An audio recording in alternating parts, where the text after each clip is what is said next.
semuanya, Shalom. Perkenalkan, nama saya Marsinda Layanke, Prodi Ekonomi Pembangunan kelas 2D.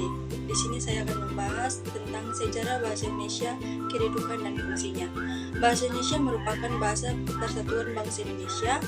Bahasa ini tidak hanya digunakan sebagai alat komunikasi, tetapi juga menjadi identitas nasional yang mempersatukan berbagai suku, budaya, dan bahasa daerah di Indonesia.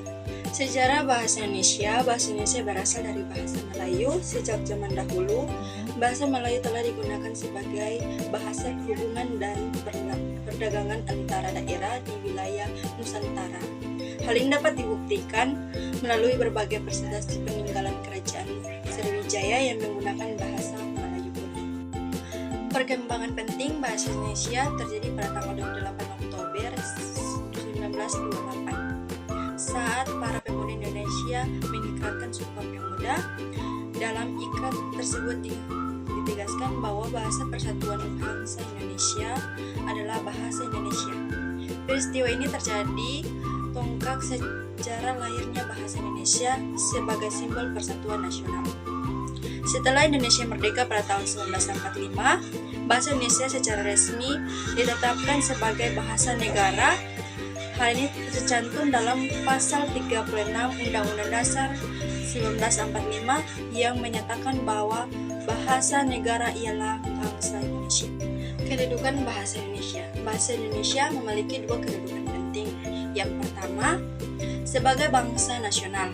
Dalam kedudukan ini, bahasa Indonesia berfungsi sebagai alat persatuan bangsa, lambang identitas nasional, serta sarana komunikasi antar suku dan antar daerah.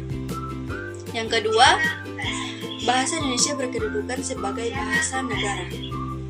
Sebagai bahasa negara, bahasa Indonesia digunakan dalam menyelenggarakan pemerintahan, pendidikan nasional, perundang-undang, serta berbagai kegiatan resmi kenegaraan. Fungsi bahasa Indonesia.